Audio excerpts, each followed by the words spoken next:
Hello, and welcome to Stop Being a Victim from hypnosisdownloads.com. My name's Roger Elliott, and I'm Managing Director of Uncommon Knowledge. To get the best from this session, please make sure you're seated in a comfortable chair or lying down somewhere you won't be interrupted for a while. Before you begin to relax, I'd just like to say a little bit about victimhood and how to stop being a victim. There always seems to be people around who will, given the chance, take advantage of and victimise others. Such bullies often test potential victims to see whether they can be pushed around. If they come up against a solid wall, that clearly shows that this person is not for victimising. They will tend to leave them be and seek elsewhere for someone who they can push around. Being firm and direct, and absolutely clear that you are not for victimising, will give your self-esteem and self-respect a huge boost. And of course, it's not just what you say that makes it plain that you are no victim. It's much more subtle than that. The way you use your eyes, the way you hold your head, the way you walk, all speak volumes about your sense of personal respect and power. 3 types of body language are especially significant. Passive body language, indicating that you might give in at the first sign of trouble, might include slumped shoulders and avoidance of eye contact. This is the body language classically associated with victimhood.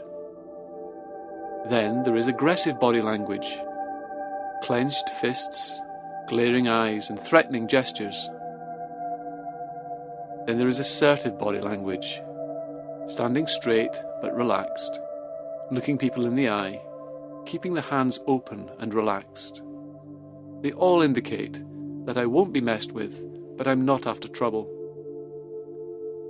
The best route out of victimhood is to move from passive to assertive. Aggressive is likely to bring trouble of its own. A good first step to becoming more assertive is to consider your own body language through role play. What message are you giving out? For example, muggers will choose a victim who looks like a victim, who doesn't walk with a sense of purpose, who keeps their eyes on the ground, doesn't have a confident look about them.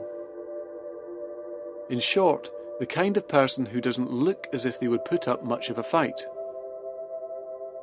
The little old lady is less likely to be selected as a victim if she looked as if she'd be up for a fight.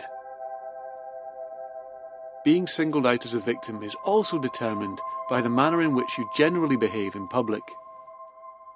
Professor Jeff Beattie, a leading expert in body language at Manchester University, insists that street robbers are adept at analysing body language to identify potential weakness.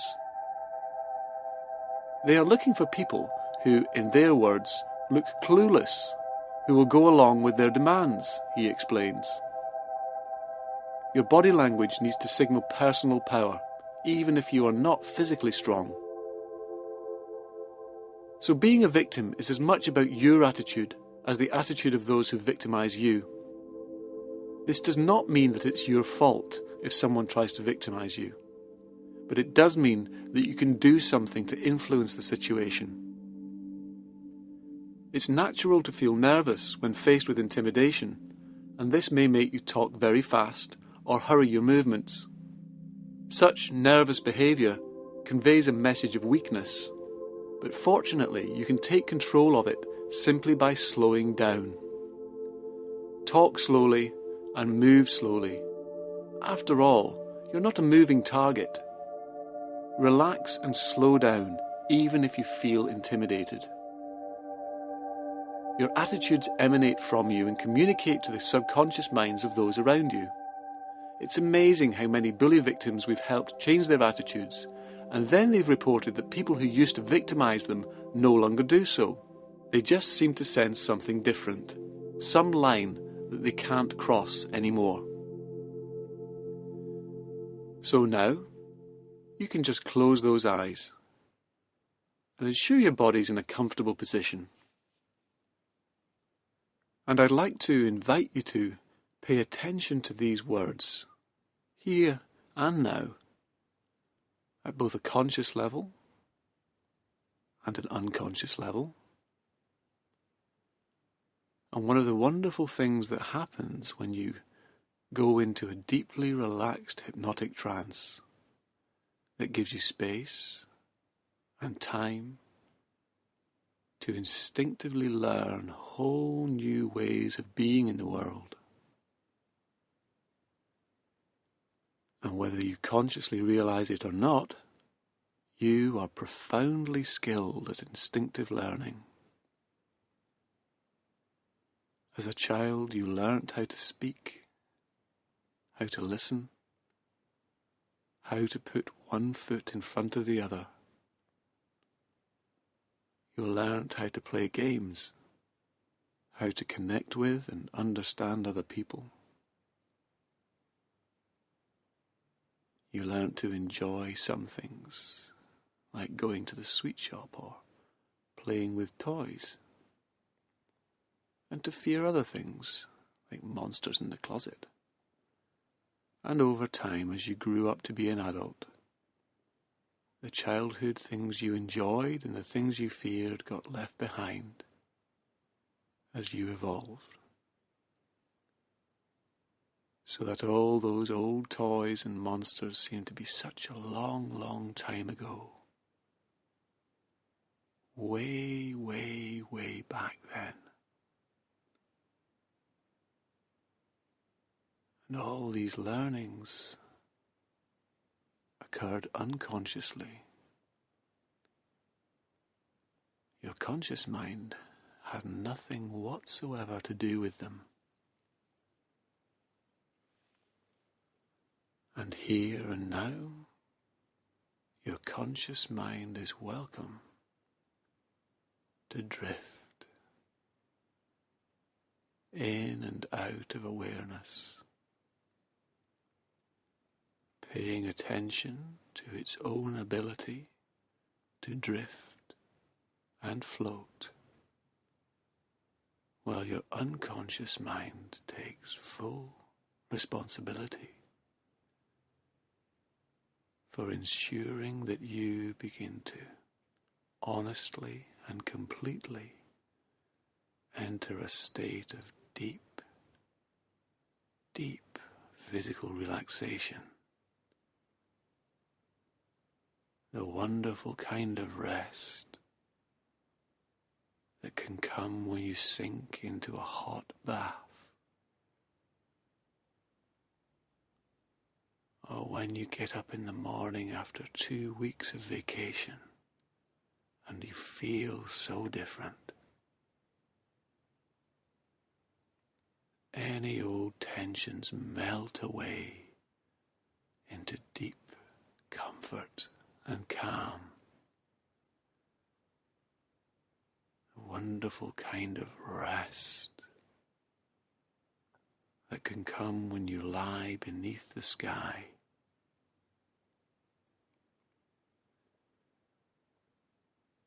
and the sun gently warms your body as a soothing breeze passes over the skin. And as your conscious mind becomes aware of the beginnings of that deep comfort washing over that body, your unconscious can begin to search through your history to find times when you had a real inner strength, a resolve, a grounded determination. All those resources your unconscious mind knows will be of value for you to become the kind of person who emanates a calm sense of comfort and purpose in who they are, letting others clearly know from the way you hold yourself, the way you communicate, what is an appropriate way for others to behave towards you, and what is utterly inappropriate. And as your unconscious mind begins to find these times, these resources, you can consciously begin to float all the way down into deep, deep rest. From 5, just noticing how still and rested that body has become. To 4, the slow, steady rate of that breathing. To 3, almost as if that body's clothed in a suit of deep relaxation, bathing the legs, the arms, the back, the chest, the stomach, all parts of the body in deepest calm and rest. And 2, as that conscious mind becomes quieter and quieter still. That's it. And then all the way down to 1.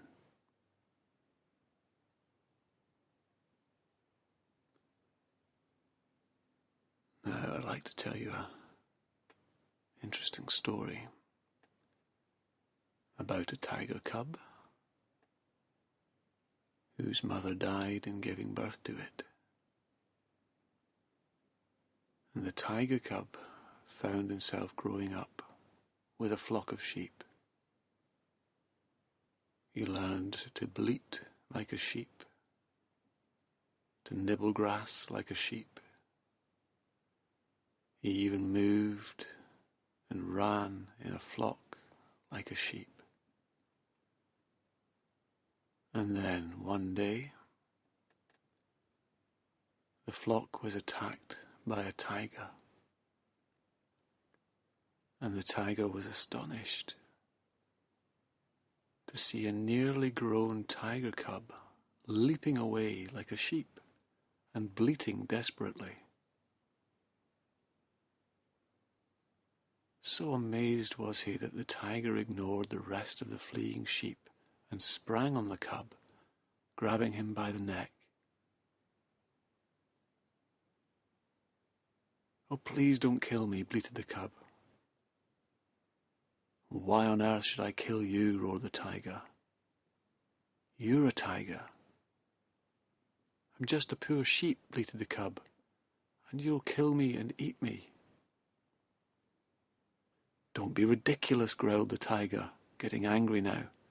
"You are a tiger." But of course the cub didn't believe a word of that. So the tiger dragged the cub to a nearby pond and made him look in the water. "There, look at your reflection and look at mine. We are the same, you and I. You are a tiger. You always have been, and you always will be." And at that moment, in his shock, the cub felt a tingling of revelation shoot up his spine. And as he gazed at his reflection, he noticed a raw power rushing through his body. And he finally saw the tiger he had always been, looking back at him. And turning to look at his brother tiger, he found himself letting out a deep, rumbling roar of understanding, a roar that made the whole jungle tremble. Now, I don't know what animal you most associate with strength. But I'd like you to think of an animal that moves with grace and power and single-minded purpose. And that might be a lion, a puma, a tiger, a bear or an eagle. You can notice a particular animal coming to mind right now and just getting a sense of how it moves, the look in its eyes. And take a little time just to consider that now.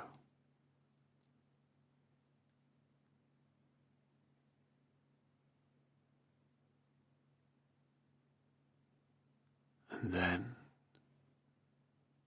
you can drift over towards that animal in your mind's eye and float inside it, seeing the world with tremendous precision and focus through its eyes, hearing every sound with crystal clarity, every blade of grass brushing against each other, smelling the air,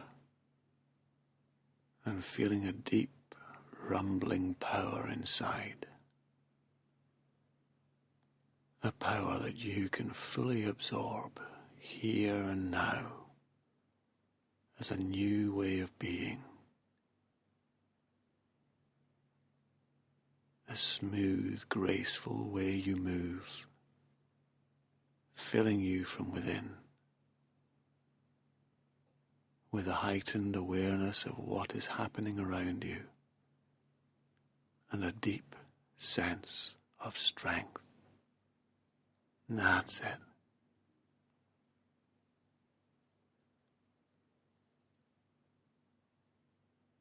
And from this state, as your unconscious mind integrates it even more fully, I want you to look back at how you used to behave. Because throughout history, just too many people went through their lives without ever daring to believe in their own resources, their own strength, somehow convincing themselves they didn't have the potential to live their life with a deep confidence and trust in their own abilities.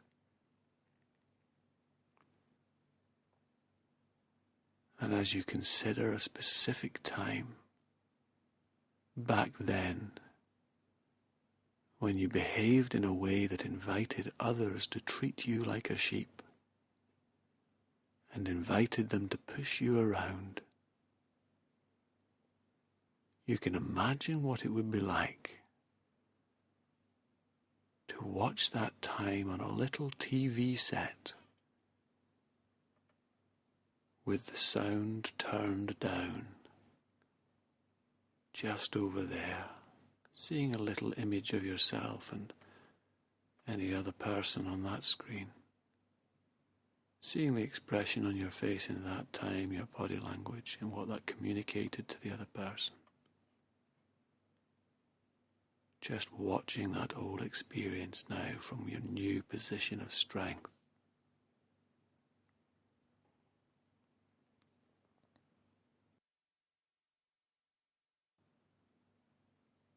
And as that memory finishes, I want you to prepare to watch that memory again. But this time you're going to run it past in a whole new way.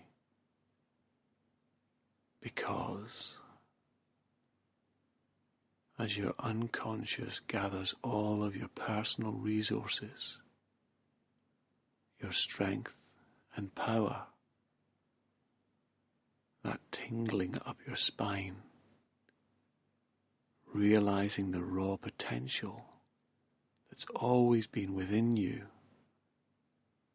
you can notice that feeling getting stronger and stronger. beginning to fill your body from the top of your head to the tips of your toes.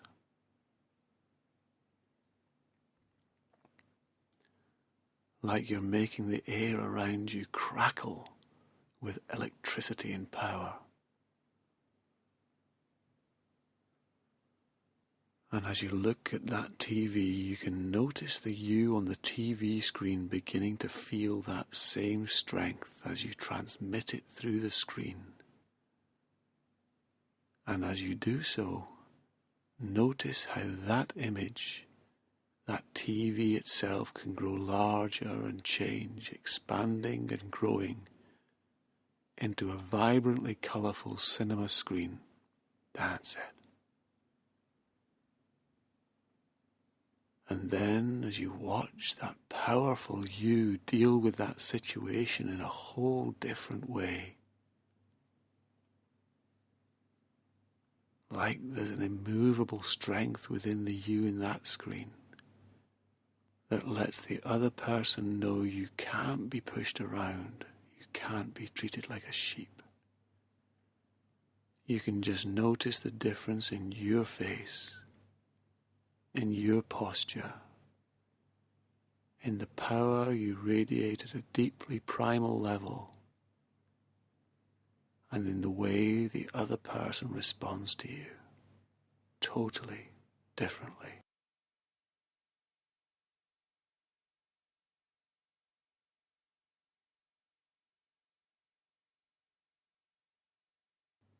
And you can just float right into that you on the screen right now, stepping right inside yourself, and experience looking at that other person from that position of power with totally new eyes, feeling that strength within you. That other person may even look a little smaller. That's it, and that can be an intensely satisfying experience. And as you experience interacting with that person from that core state of grounded power, the calm, graceful strength of that animal radiating from within you, just really experience interacting with that person in that new, appropriate way right now.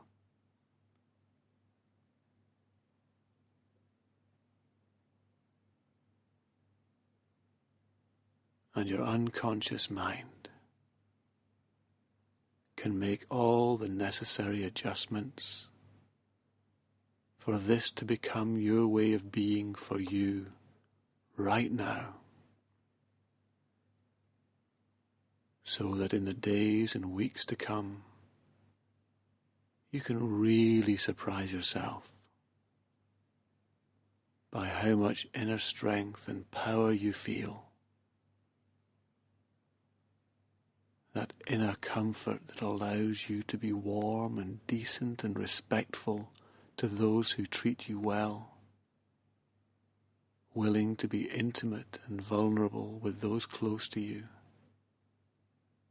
really feeling comfortable with allowing them to see who you are, and yet showing immovable strength and calm, resolved power to those who would try to push you beyond what is fair. And you might get a sense of what it's going to be like some time from now, when you've fully integrated those learnings, and you can drift right into a future time. Just be aware who it was first noticed the differences in you. Just really notice what it was they noticed about you that let them know that you are different now.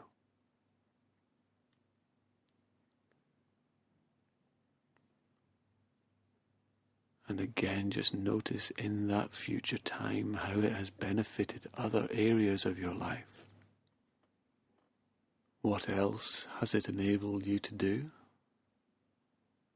that you wouldn't have done in the past?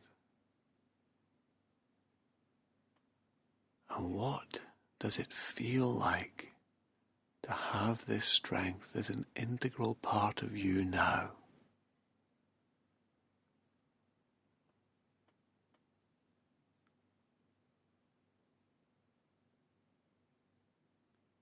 And then, in your own time,